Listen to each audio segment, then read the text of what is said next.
Before you begin reading, take a slow breath. Let your shoulders drop. Let the noise of the day quiet down just a little. Because what you're about to read is not meant to feel like an article, or a speech, or something written for a crowd.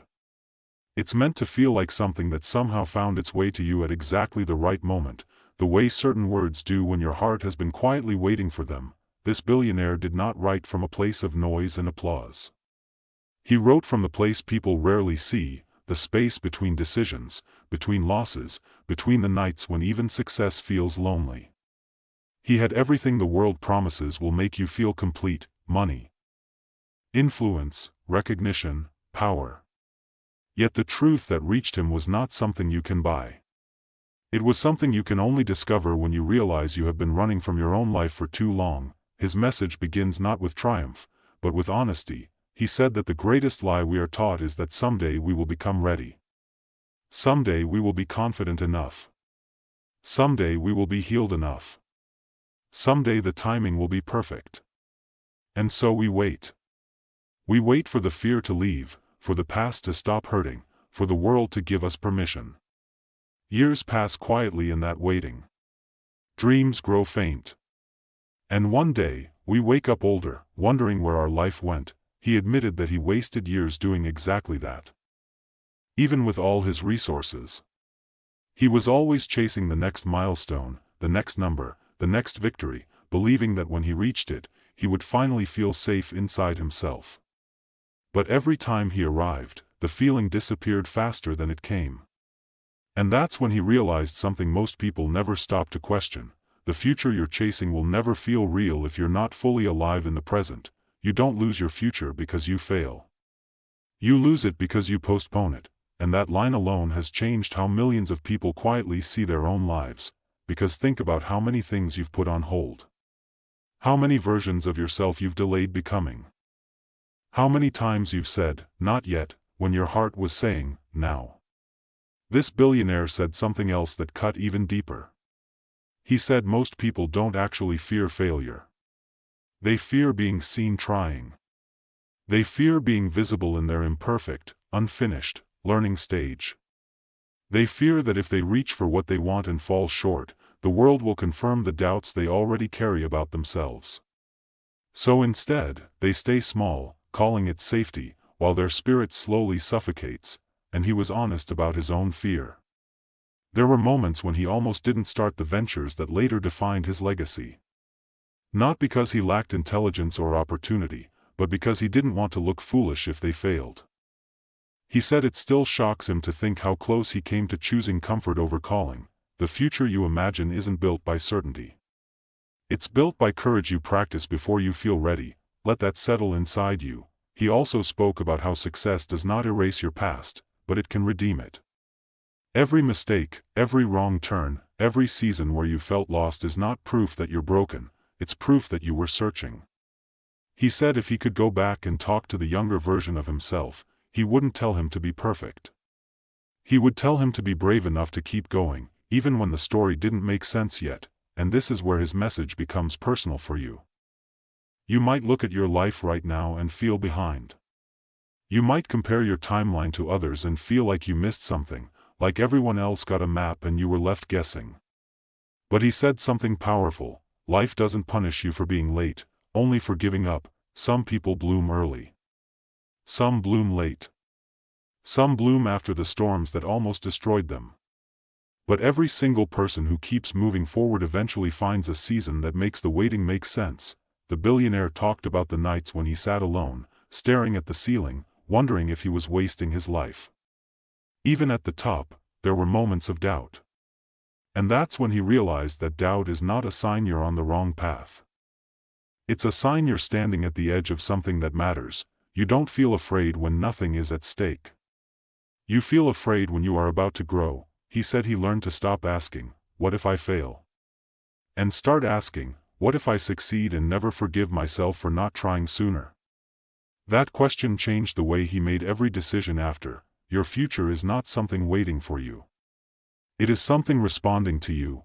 Every small choice you make today sends a message to tomorrow. Every time you speak up, show up, take a step, you are telling your future what kind of life to prepare for you. He said something that still stays with people long after they hear it: you don't rise to the level of your dreams. You fall to the level of your daily courage, not motivation. Not mood. Courage, courage to make the call. Courage to apply. Courage to start the thing you keep thinking about. Courage to walk away from what no longer fits. Courage to believe that your story is not finished yet. And then he spoke about regret, not the loud kind. Not the dramatic kind. The quiet kind that sits in your chest when you're older, when the noise has faded and you finally have time to think. He said that kind of regret doesn't come from what you did wrong. It comes from what you never did at all. You will never be haunted by the risks you took. You will be haunted by the chances you didn't. He said this is why he now treats every idea, every dream, every inner nudge as something sacred. Not everyone will succeed, but everyone deserves to be honored with action. Because the act of trying is how you tell your soul it matters, and you do matter. Your future is not supposed to look like anyone else's. It is supposed to look like the truest version of you becoming real. The billionaire ended his message with something that feels almost like a whisper meant only for those who are quietly struggling. He said, "If you are tired, rest. But don't quit. If you are confused, pause. But don't give up. If you are scared, breathe. But don't turn back. The life you want is not running from you. It is waiting for you to decide you're worth it." Read that again slowly, because maybe no one has told you that lately. Maybe you've been carrying more than you show. Maybe you've been trying to be strong while feeling unsure. Maybe you've been doing the best you can with the energy you have. Your future sees all of that. It sees your effort. It sees your resilience. It sees the way you keep going even when you don't feel inspired, and one day, sooner than you think, you're going to look back at this version of yourself and feel proud that you didn't give up here. This billionaire's message doesn't change your future because of who he is. It changes it because it reminds you of who you are, a person still becoming. A person still growing. A person still allowed to dream, and that means everything. Let the words keep flowing into you, the way a quiet river keeps moving even when no one is watching, because the truth is, your life is moving right now too, even in the moments when it feels still. That billionaire didn't just want people to feel inspired for a moment. He wanted them to wake up to something deeper, something more honest about how their future is really formed. He said that most people live as if their best days are either behind them or far away, but very few realize that the most powerful moment is the one they're standing in right now. Not yesterday, not someday, now.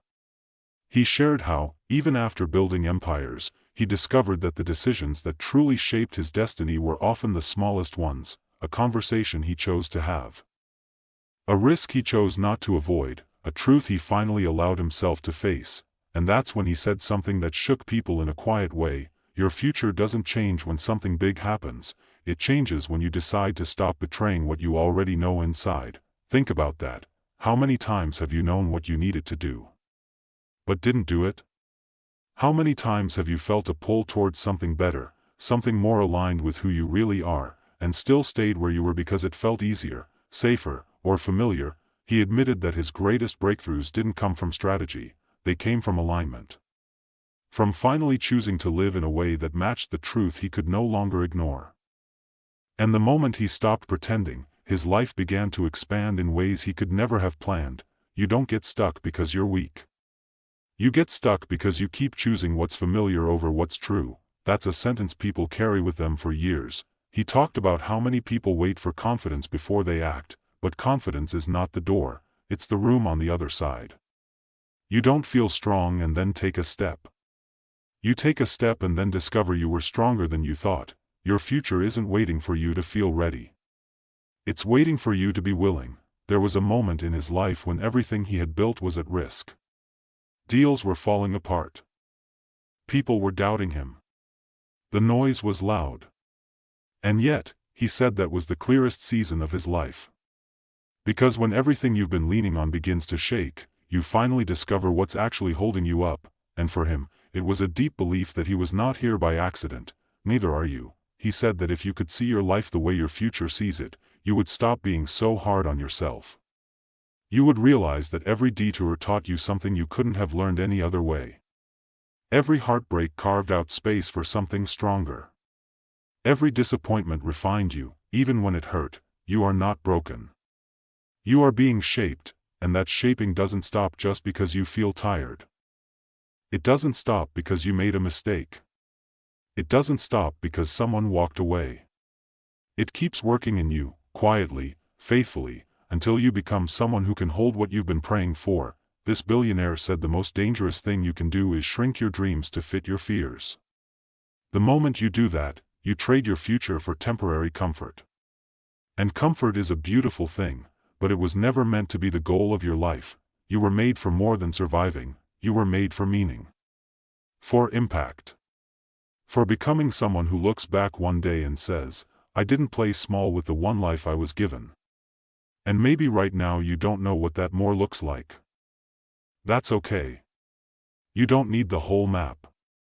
You just need the next honest step, one step in the direction of what feels true, one step in the direction of what lights you up, one step in the direction of the person you're becoming. Your future is built one brave moment at a time, and this message is not here to rush you. It's here to remind you, you are not late, you are not behind, you are right where you need to be to choose differently, to choose better, to choose yourself, and when you do, your future will meet you there. Let this final part wrap around you gently, because the most powerful truths are not loud, they are quiet, steady, and meant to stay with you long after the words end. That billionaire closed his message by saying something very few successful people ever admit out loud: no amount of money, status, or achievement will ever feel like enough if you abandon yourself along the way. He said he had reached heights he once only dreamed about, yet the moments that brought him the deepest peace were not when he won, they were when he was honest with himself, honest about what he wanted, honest about what he needed, honest about what he could no longer ignore. And that's when everything changed. He said your future is not built by chasing approval. It's built by listening to the quiet voice inside you that knows who you are before the world tells you who to be. The world will always have opinions. People will always judge. But none of them have to live your life when the lights go out and it's just you and your thoughts. You do. So he learned to ask himself one question before every big decision: will I respect myself more after this? Not will people clap, not will it look good, but will I be proud of who I'm becoming? That one question protected his future more than any contract ever could. He said something else that feels especially meant for you. There is a version of you in the future who is quietly begging you not to quit right now. A version of you who made it through the doubts, the setbacks, the slow seasons, and who now lives in a life you once only imagined. That future you is looking back at this moment, hoping you choose courage instead of comfort, because this moment matters more than you think. Every time you get back up after feeling low, every time you try again after being disappointed, every time you believe in yourself even a little bit, you are rewriting what's possible for your life. You don't need to become someone else to have a better future.